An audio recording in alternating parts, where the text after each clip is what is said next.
d'interviewer René Scherrer à propos du système de l'enfance. Il était l'auteur, faut-il le rappeler, d'un numéro de la revue Recherche, le numéro 22 de cette revue, qui était consacré justement à l'enfance et qui s'intitulait « Album systématique de l'enfance ». Et donc nous l'interrogions, et à son domicile, où il nous avait reçus, et la chose se déroulait dans une épaisse fumée, car les propos de René étaient rythmés par ses profondes inspirations, et pendant 1h30, donc, nous l'avions écouté et interviewé. Généralement, les choses se compliquent lorsque on en vient à décrypter un enregistrement qui a été ainsi obtenu avec un magnétophone. Parce que, comme on dit, la langue orale et la langue écrite ne sont pas similaires. Il y a des redondances, il y a des phrases inachevées, il y a des hésitations. Donc il faut réécrire et ensuite soumettre à l'auteur. Et c'est là que nous fûmes surpris. Parce que le décryptage effectué, il apparaissait que toutes les phrases étaient correctement construites, que les articulations entre les phrases étaient évidentes, et la ponctuation également. C'est-à-dire qu'il n'y avait strictement rien à changer.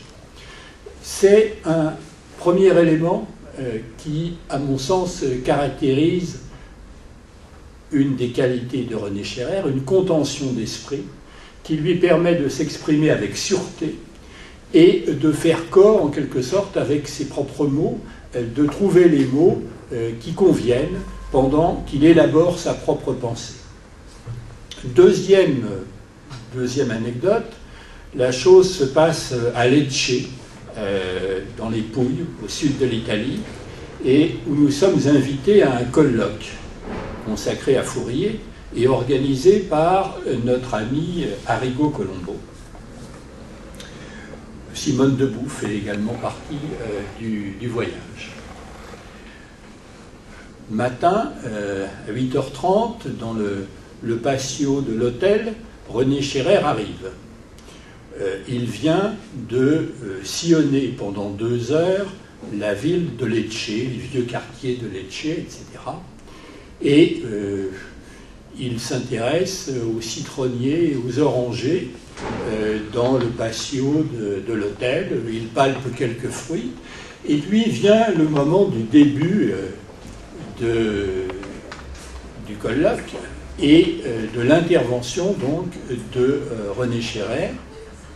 Et là, René s'excuse de ne pas maîtriser pleinement l'italien et il commence à lire son intervention, 2 ou 3 pages, qu'il a rédigées en italien à l'aide d'un dictionnaire et il a revu la prononciation avec un des organisateurs du colloque la veille au soir. Je crois que c'est une cette deuxième anecdote dit également quelque chose d'important sur René Scherrer, cette espèce d'hospitalité, d'ouverture sur les êtres et les choses, et en l'occurrence, son hospitalité à l'égard de la langue parlée par ses hôtes.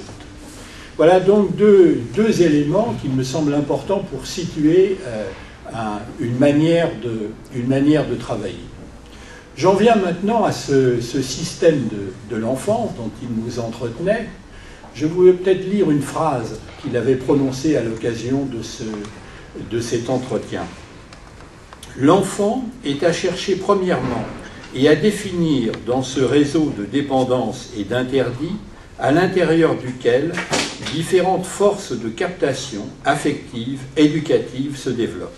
Ce ne sont pas des traits psychologiques inhérents à une nature en soi qui caractérisent d'abord l'enfant, mais la texture de ce réseau et le jeu des forces qui, de l'intérieur, assurent son équilibre. » Bon, il y avait là des réflexions qui sont suffisamment consistantes, je crois, pour conserver une vive actualité. Il avait ajouté, pour comprendre l'enfance, il faut comprendre qu'un enfant est placé dans une situation tout à fait paradoxale, qui est celle de ne jamais rencontrer que des gens qui sont spécialisés dans l'étude de l'enfance, qui sont des spécialistes de sa propre condition. Alors, dans ce discours et cette analyse du système de l'enfance, il y avait, à l'évidence, une inspiration fouriériste, car, comme on sait, il y a d'une part ce thème dans Le Nouveau Monde amoureux et dans d'autres œuvres de Fourier de la circulation des enfants dans le corps social, avec ces fameuses petites bandes et petites hordes qui sillonnent le phalanstère. Et il y a également une critique de la famille. Or, il est clair que le système de l'enfance est articulé à une institution familiale qui a pour objet de façonner les enfants à la ressemblance des adultes qui sont chargés de leur éducation. Donc il y avait bel et bien une inspiration fouriériste évidente, et pour quelqu'un qui avait entendu ou connu par ouï-dire le premier Scherrer, eh bien il semblait bien qu'il y avait rupture. En effet, l'œuvre de Scherrer avait commencé, et il était connu en tant que traducteur des recherches logiques de Husserl et en tant que commentateur de Husserl. Il y avait donc quelque chose de surprenant à voir surgir cette référence à Fourier, auquel il avait déjà consacré un choix de texte et un livre, Fourier ou la contestation globale. Donc, on pourrait se dire, il y a là une rupture étonnante et incompréhensible qui relève du jeu de circonstances extérieures et non d'une maturation ou d'un approfondissement philosophique. Or, je crois qu'il n'en est rien. C'est-à-dire que je crois qu'il y a une logique à ce passage de Husserl à Fourier. Et l'ouvrage qui permet de comprendre ce passage, c'est un livre qui a été publié en 1971 et qui s'intitule « Philosophie de la communication ». Cet ouvrage « Philosophie de la communication », paru en 1971, est lui-même un abrégé d'un autre livre publié en 1966 qui s'intitulait « Structure et fondement de la communication humaine », ouvrage auquel René Scherrer avait travaillé entre 1955 et 1959. Dans ce livre,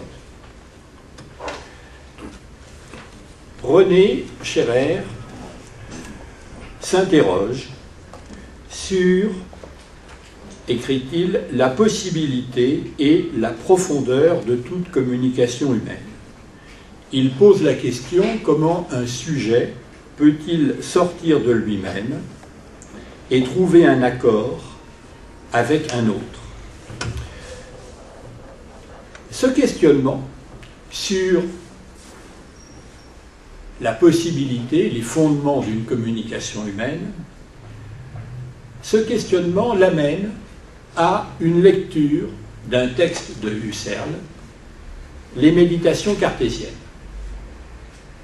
Je ne vais pas rentrer évidemment dans la technicité de ces analyses, mais je veux simplement repérer un lieu. Et ces méditations cartésiennes, il centre son travail sur la cinquième de ces méditations cartésiennes, qui s'intitule « Détermination du domaine transcendantal comme intersubjectivité modalogique ».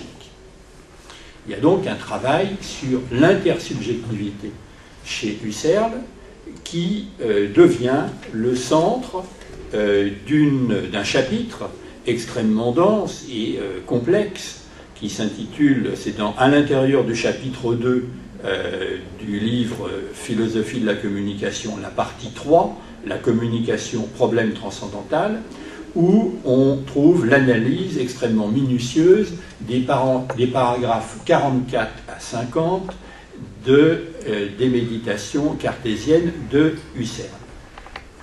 Et en particulier du paragraphe 44 de ces méditations cartésiennes, où Husserl établit que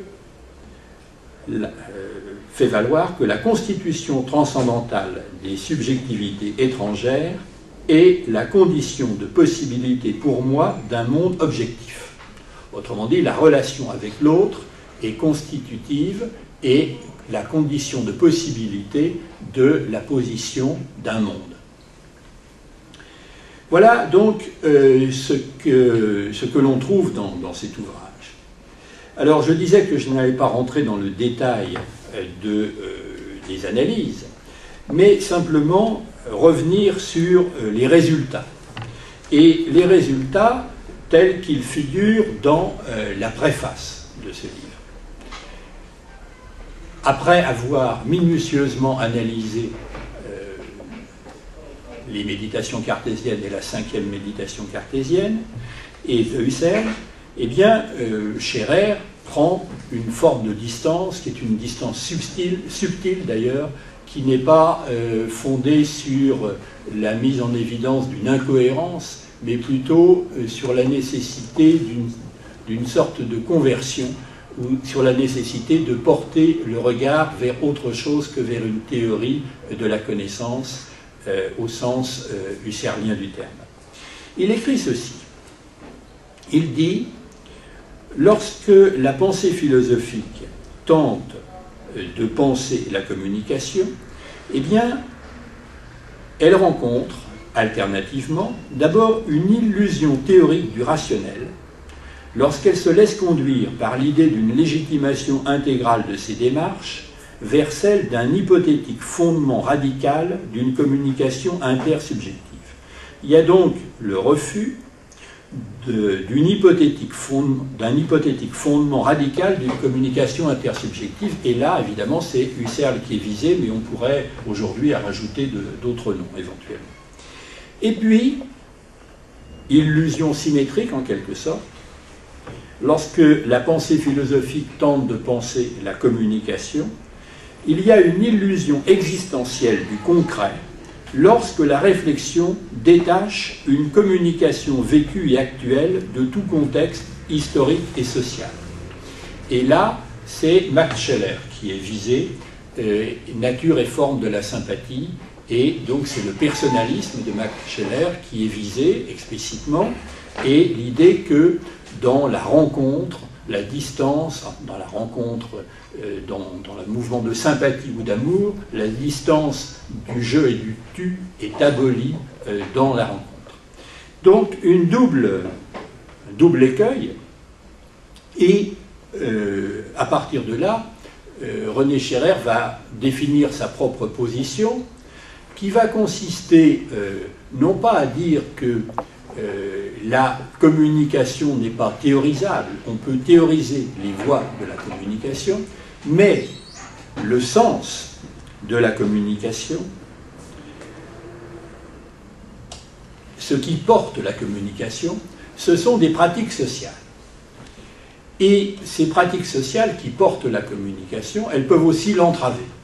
Et dans une société capitaliste, eh bien, les voies de la communication sont en quelque sorte fermées. Les communications ne sont plus que stéréotypées ou interdites. Elles sont bloquées par des rapports de classe ou des institutions. Et par conséquent, le seul renouvellement possible des communications est à chercher dans la direction d'une pratique révolutionnaire. Cette pratique révolutionnaire, René Scherrer, en 1969, la définit ou la désigne en faisant référence au marxisme, mais en indiquant que, en confessant que cette approche, qui est la sienne, est encore inachevée.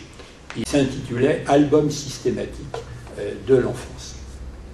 Et donc nous l'interrogions, et donc à son domicile, où il nous avait reçus, Et la chose se déroulait dans une épaisse fumée, car les propos de René étaient rythmés par ses profondes inspirations, et pendant 1h30, donc, d'interviewer René Scherrer à propos du système de l'enfance. Il était l'auteur, faut-il le rappeler, d'un numéro de la revue Recherche, le numéro 22 de cette revue, qui était consacré justement à l'enfance, et que les articulations entre les phrases étaient évidentes, et la ponctuation également. C'est-à-dire qu'il n'y avait strictement rien à changer.